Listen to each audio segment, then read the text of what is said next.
Welcome to Non-Euclidean Geometry lesson number 10.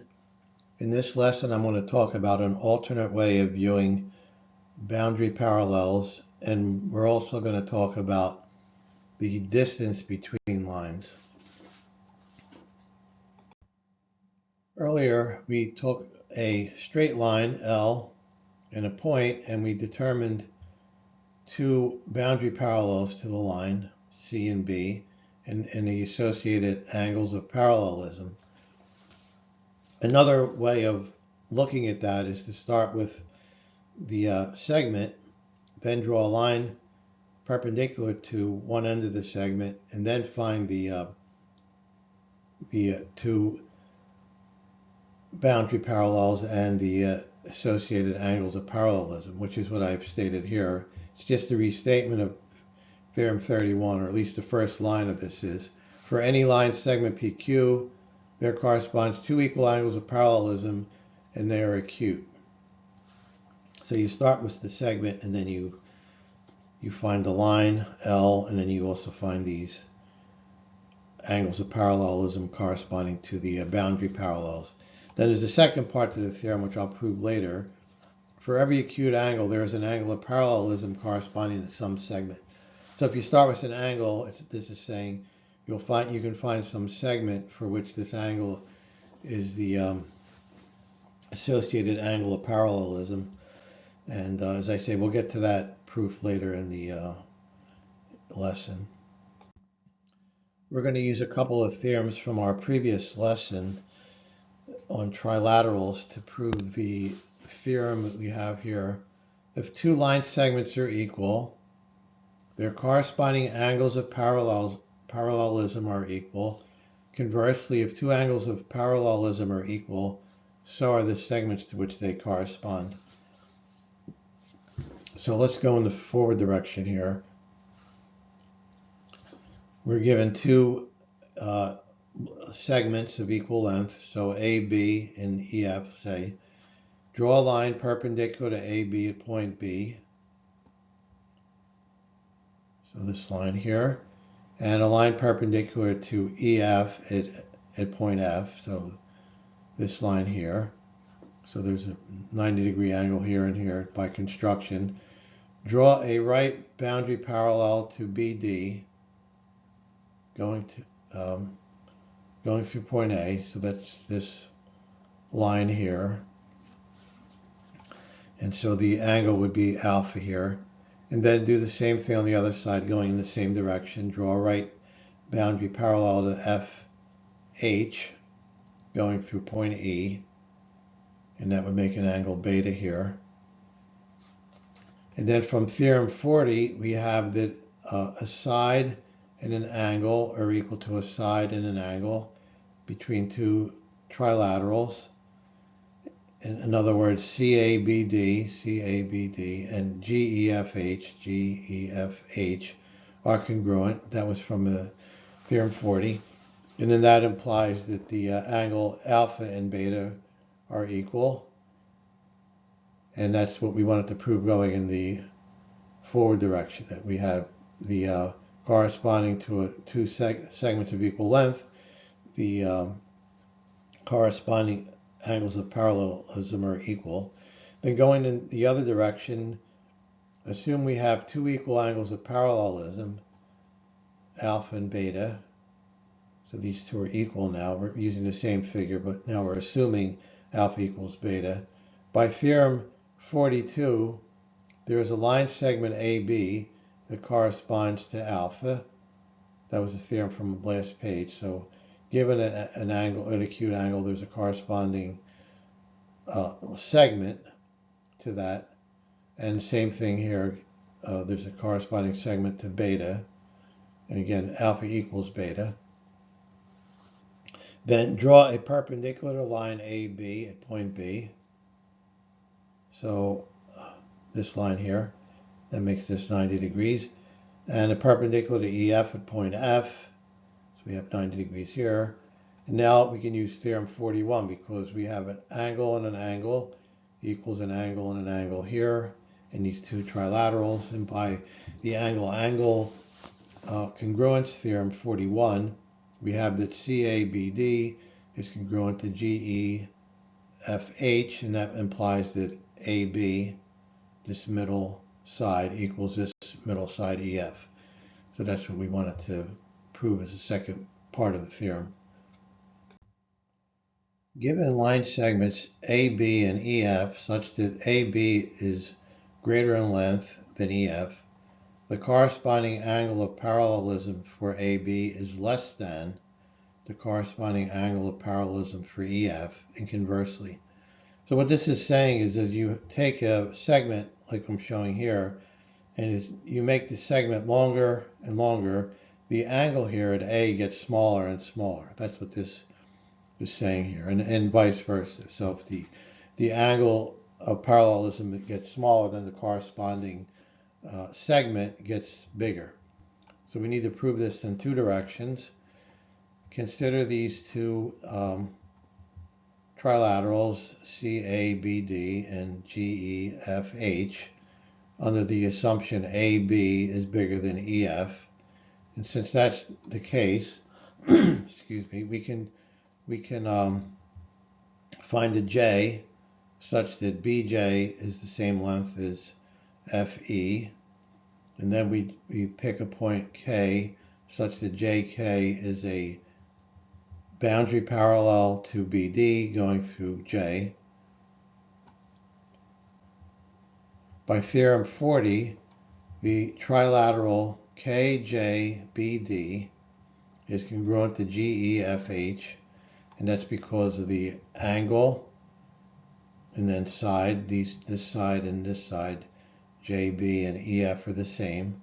So this quadrilateral here, trilateral, excuse me, is congruent to this, which implies that BJK, so this angle right here that I'm pointing to, is equal to FEG, this angle here. And since BJK is an exterior angle to the trilateral CAJK, that means this angle here is bigger than JAC.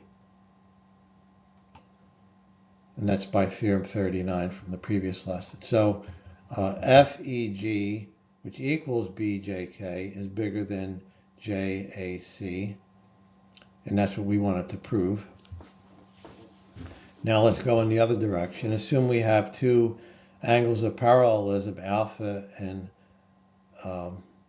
epsilon, such that alpha is less than epsilon. By theorem 42, there exists a line segment AB corresponding to alpha and a line segment EF corresponding to epsilon. Theorem 43 from the previous slide, we know that AB doesn't equal EF since these angles aren't the same. If AB was less than EF, then from the first part of the theorem we just proved, we would have that alpha is greater than epsilon, but we assumed that was not the case. So that would contradict our initial assumption, and then we're left only with the possibility that AB is greater than EF, and that's what we wanted to prove. The function shown here, pi of x, is what's known as the Lobachevsky function. This is just the capital letter pi. It's not the value pi. It's just the function name. And I only use it because that's the common usage in the literature.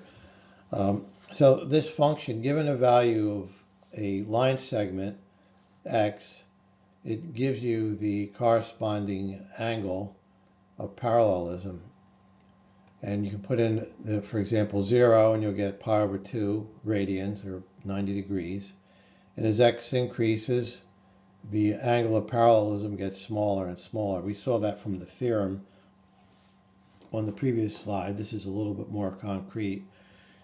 In the equation, k is greater than 0 is a constant that determines the fixed scale of the measurement, so you need to pick that constant. We can also solve for x in terms of the angle of parallelism alpha. which I've done here. So for each alpha, each angle of parallelism, you get a unique value for your length of your line segment. And that proves the second part of Theorem 42 from the first slide of this lesson. And I'll also give you a link to an online article on this Lobachevsky function. I'll put the link in the information to this video. In Euclidean as well as hyperbolic geometry, the distance between two intersecting lines becomes greater as one moves away from the point of intersection. We can state this in a theorem. Given two intersecting lines, the perpendicular distance, shortest distance, from a point on one of them to the other increases without limit as the point moves away from the point of intersection, and becomes smaller as the point moves closer to the point of intersection. So I'll give you a reference here. It's Theorem 18 in Chapter 4, Section 6 of the book by Gans, which I've referenced multiple times, or Theorem 1, Section 47 by book by Wolf. I'll again put the reference to these two books in the information to this video. They're both available for borrow for free from the Internet Archive in case you're interested in looking at the proof. The following theorem applies to parallel lines with a common perpendicular. So given two parallel lines with a common perpendicular, the shortest distance from a point on one line to the other becomes arbitrarily great as the point recedes from the perpendicular in either direction. And again, I'll give you a reference here to the proof in these two books, and I'll put the link in the information. On the other hand, if two parallel lines in hyperbolic geometry do not have a common perpendicular, they become arbitrarily close in one direction and arbitrarily far apart in the other direction. And again, you can put this in a theorem. Two parallel lines not having a common perpendicular converge continuously in the direction of parallelism and diverge continuously in the opposite direction. And the same two books have proofs of that, and you can look up those proofs if you're interested. As we've seen before, and as was stated in the theorem on the last slide, two boundary parallels are asymptotic to each other, become arbitrarily close in their common direction of parallelism. For this reason, boundary parallels are sometimes referred to as asymptotic parallels.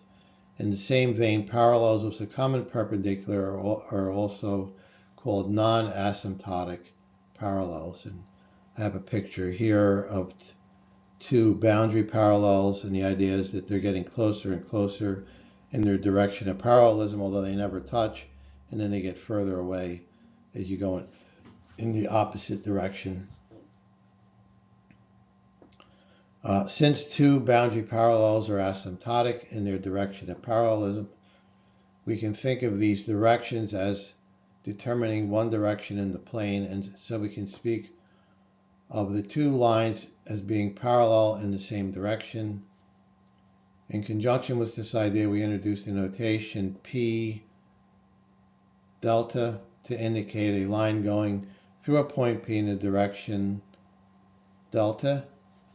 If two boundary parallels go through points P and Q, we can represent the two lines P delta, Q delta, where delta represents the common direction in the plane determined by the direction of parallelism of the two lines, as we've shown in the figure here.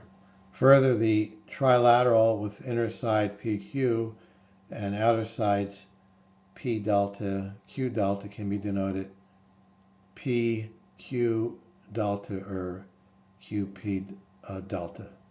So that's this trilateral here. So we may use that in future lessons, so just take note of the notation here. Okay, so that's it for this lesson. We still have a little bit more on hyperbolic geometry. Eventually we'll get to elliptic geometry, and I'll have a few lessons on that too.